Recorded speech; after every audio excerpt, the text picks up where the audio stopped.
जवन चाहतारू अभी पहिले उठानी में डाहतारू देह पहिले से ज्यादा तुहर मोटा लागता।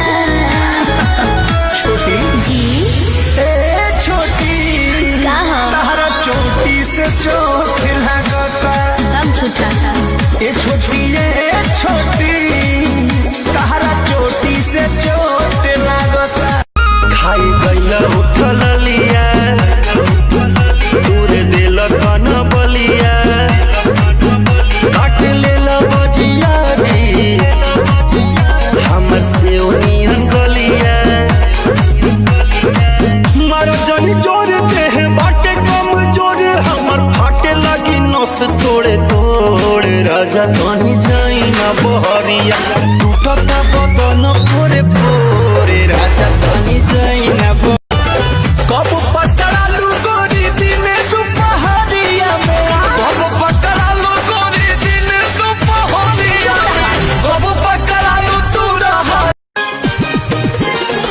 कसिया भी झाड़ लेनी पहन लेनी साड़ी लाली लगाई लेनी रुपवा सामारी एको हो टाट पिछावा आज कनावा में सोफे वाली जूड़ा से लगा के जाली शाम चलेगी मत वाली बगल वाली जानू अब आवे नहीं चैन रैन सारी सारी नैन याद तोहरे सत्ता बेला तो हो चंदा जैसन रूप जस बॉर्डर के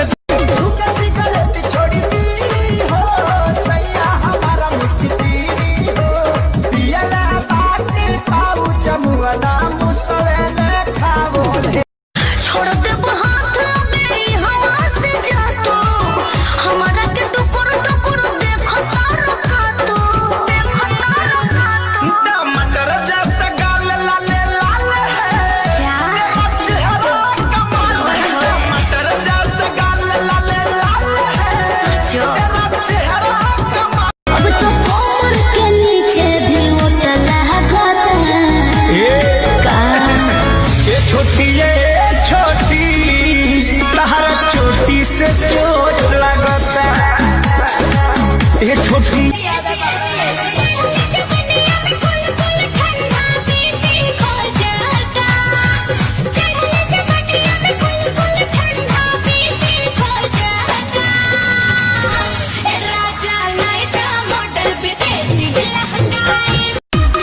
हेलो राजा जी प्रणाम करतानी छठ करे के इंतजाम करतानी रउआ हाली से टिकट कटानी कैसे के घरे हम आई सजनिया हो काहे जी? मिलत नहीं खेरी चरबे सन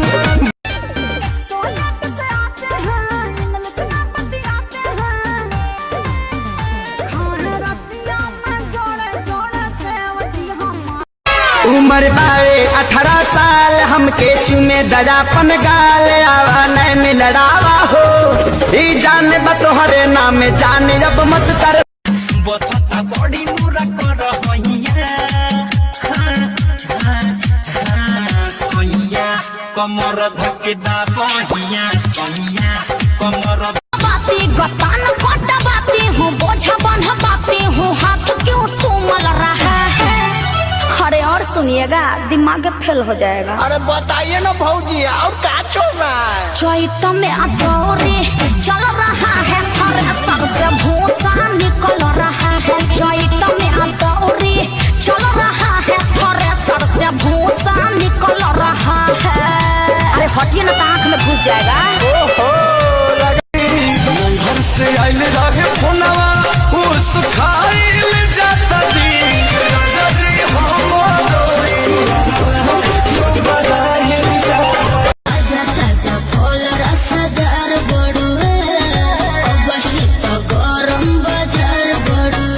चलो ठेला पाया के लाले हम बीछी के हो चलो ठेला पाया के लाले हम बीछी के हो बोला का भाव बात हरा लीची के हो वो खाली देखने में भोला है मैं समझती खिलौना है माल दूधू को तेरी अदाएं लड़कियों को दीवाना बनाएगी।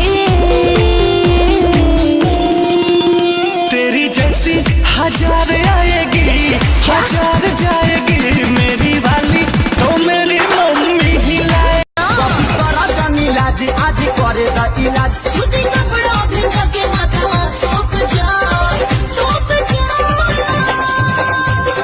टॉनिक पिलाई ना टॉबलेट मत खिलाई। होठ ये रसीले हैं तुमको ना छूने दूंगी, बॉयफ्रेंड तुम्हें बना के झूठे टेंशन में ना लूंगी। लव में सबको छपोना पड़ेगा। अरे सुनो, ससुरा में सैया संग सोना पड़ेगा, शादी के बाद सॉरी सॉरी पता न कुछ चल रहा है। का सॉरी सॉरी पता न कुछ चल रहा है। आजकल लोई कौन का नंबर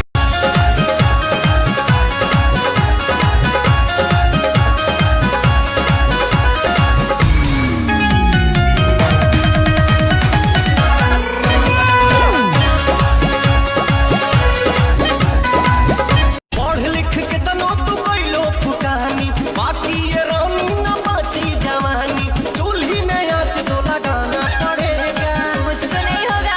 मर्द से कके बियाह ये करे जा, गोदी में ऐसे ही देखना मत मारे मेरा बदन छोरा छी छोरा तू लगता है रखना हमसे दूरी। तेरी पतली कमर तेरी कम मत उद्घाटन में आज कर देता हूँ, सुलझ जाओगी। अभी बनी हम काचे कुंवर राजा जी, अभी बनी हम काचे कुंवर राजा जी, हमके मर्दे चाहिए भूमि है। अब तो कमर के नीचे भी उठल छोटी तहरा चोटी बता बड़ी मुरा कर सैया कमर धके दा बहिया सैया कमर कबर हटा के तार में छुआ लागी झटका जोर के हथनी ऊपर से तोड़ के निकाल।